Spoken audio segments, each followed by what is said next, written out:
अस्सलाम वालेकुम व्यूवर्स, मैं हूं आपके दिल का स्पेशलिस्ट डॉक्टर मुजीब पीरज़ादा। आज हम बात करेंगे इंसान के जिस्म में जो चिकनाई की मिकदार है उसका डिस्टर्ब होना, जिसको हम डिसलिपिडीमियाज कहते हैं, उसके बारे में। ऑल्दो जितने भी रिस्क फैक्टर्स हैं ना जो दिल की डिजीज या दिल के जो आर्जे में मुब्तला करते हैं इंसान को, वो एट द एंड रिजल्ट उनका ये निकलता है कि जो दिल की नालियां होती हैं, शरियाने हैं, उनकी तंगी करते हैं। उसमें वो जो प्लेग बनता है वो मोस्टली वो चिकनाई ही होती है जो जमा होती जाती है आहिस्ता आहिस्ता, और वो जो है ना उसकी तंगी कर देती है नाली की। तो डिसलिपिडीमियाज को समझना इसलिए बहुत अहम है। तो इसमें जो जनरल थोड़ा सा बातें हैं वो शेयर करनी है, वो ये है कि जब हम पढ़ते हैं ना कि सबसे कॉमन काज क्या है जो जो कि मौत वाक़ई होती है एक इंसान की, तो सबसे जो टॉप पे है ना वो दिल और शरेयान की बीमारियां हैं, जो सबसे ज़्यादा जो है ना वजह है जो इंसानों में अमवात की शरह है उसमें सबसे टॉप पे ये हैं। अच्छा, फिर आपके लिए बड़ी हैरानकुन बात ये होगी कि हर 40 सेकंड में जो एक मौत वाक़ई हो रही है ना, वो दिल और शरेयान की बीमारियों की वजह से हो रही है।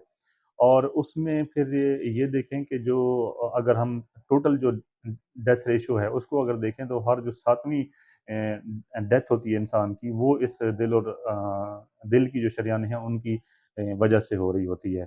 तो इसमें जो बुनियादी चीज़ समझने वाली है, वो ये है कि अगर हम जो रिस्क फैक्टर्स हैं, जो ये कॉज़ करते हैं इस चीज़ के नालियों की तंगी के, अगर हम उनको अच्छी तरह से कंट्रोल में रखें तो एस्टिमेटेड ये टाइम फ्रेम निकाला गया है कि इंसान की 60 साल की ज़िंदगी की लाइफ एक्सपेक्टेंसी जो है ना, उसको हम बढ़ा सकते हैं।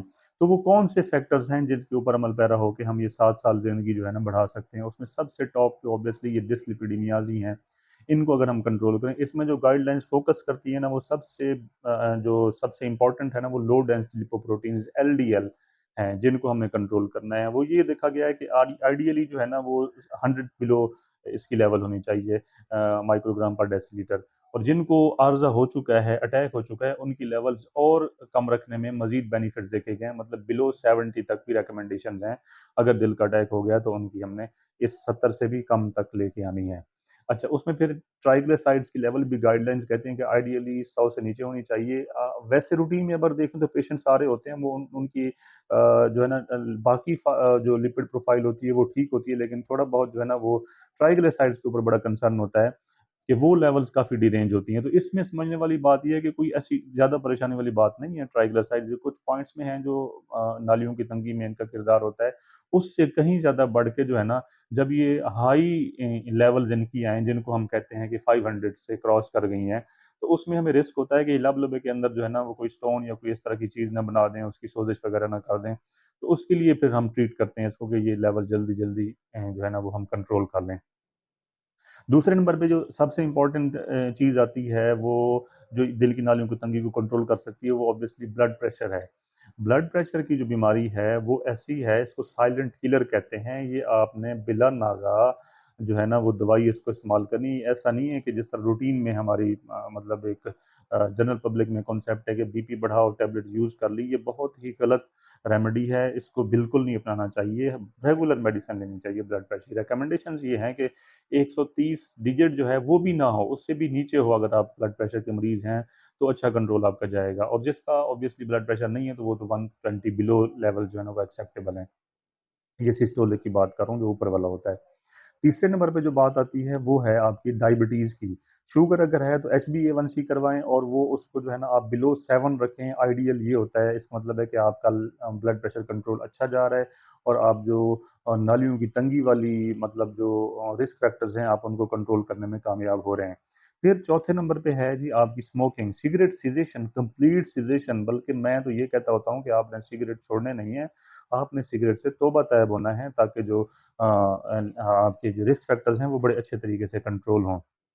इसमें कोई दो राय नहीं है कि सिगरेट जो है वो बहुत ही ज़्यादा जो है ना वो दिल के लिए, लंग्स के लिए, फिर कैंसर कॉज़, और कोई कौन-सी ऐसी चीज़ है जिसको वो जो है ना वो नहीं कॉज़ करते ये।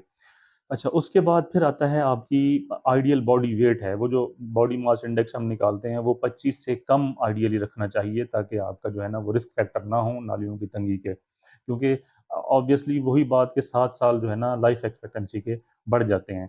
फिर आखिर में फिजिकल एक्टिविटी आती है। गाइडलाइंस कहती हैं कि डेली की मोर देन हाफ आवर जो है ना आपकी फिजिकल एक्टिविटी ये कंपलसरी होनी चाहिए रूटीन से, मतलब रूटीन में जो आपकी रिक्वायरमेंट है बॉडी के लिए।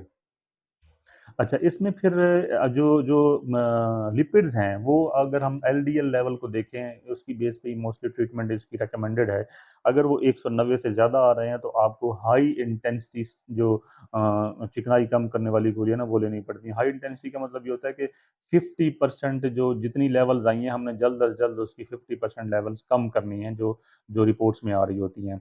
और उसके बाद फिर ये है कि अगर पेशेंट को शुगर है तो फिर ये देखा जाता है कि और उसकी एज 40 साल से 75 साल के दरमियान है तो फिर भी उसकी एलडीएल लेवल कराए जाते हैं, और वो अगर 70 से 199 के दरमियान आ रहे हैं तो फिर भी उसके लिए रिकमेंडेड है कि वो मॉडरेट टू हाई इंटेंसिटी जो है ना वो ले। और जिसको शुगर नहीं है और एएससीवीडी रिस्क नहीं भी है लेकिन उसकी एलडीएल की लेवल जो है ना यही 70 से ज़्यादा है और 190 के दर 199 के दरमियान है, क्योंकि 190 पे तो ऑब्वियसली आपने लेनी लेनी है। फिर भी ये है कि आप एएससीवीडी रिस्क निकालें उसका और उसको मॉडरेट इंटेंसिटी की जो है ना आप स्टैटिन दें। मॉडरेट इंटेंसिटी ये है कि आपने 30% जो आपके वो बेस लाइन था उससे कम करनी है जितना जल्दी हो जाए, जो चिकनाई की मिकदार है। अच्छा, उसके बाद कुछ है थेराप्यूटिक लाइफस्टाइल कंट्रोल। इसमें जो फ़ोकस है वो 3 चीज़ों पे फ़ोकस किया हुआ है ये। उसमें जो सबसे टॉप पे है ना वो ये है कि आपने अपनी फ़िज़िकल एक्टिविटी को बढ़ाना है, जो आपकी लाइफ़स्टाइल है उसको फ़ौरन से पहले चेंज करें और अपने आप को जो है ना वॉक के अंदर एंगेज करें। दूसरे नंबर पे ये है कि आपने आइडियल बॉडी वेट मेंटेन रखना है और डाइट के ऊपर फ़ोकस करना है, वो अच्छी से अच्छी करनी है।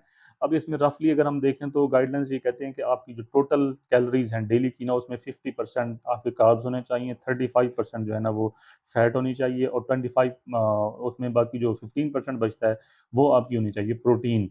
जो सैचुरेटेड फैट है ना वो टोटल कैलोरीज़ का 10% से कम होनी चाहिए, और इसी तरह एडेड शुगर के बारे में भी गाइडलाइंस कहती हैं कि वो भी टोटल कैलोरीज़ के 10% से, ये जो हमारी मतलब मिठाइयाँ वगैरह हैं, जो हमारी डेयरी प्रोडक्ट्स हैं, जो हमारी ये स्वीट बेवरेजेज़ हैं, मशरूबात हैं जिसमें शुगर ऐड की जाती है, उनकी वही है कि वो भी less than 10% of total calories होनी चाहिए।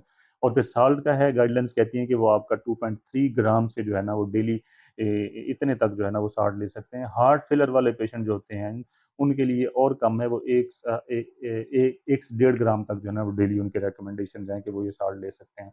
तो इसमें फ़ोकस जो है ना हमारा यही है कि दिल की नालियाँ तंग ना हों। मैं उम्मीद करता हूँ कि ये वीडियो आपके लिए बड़ी मालूमाती होगी, और आखिर में मेरा वही पैगाम कि आप अपना ख़्याल रखें, अपने करीबी लोगों का ख़्याल रखें। सबसे पहले सेहत। अस्सलामु अलैकुम।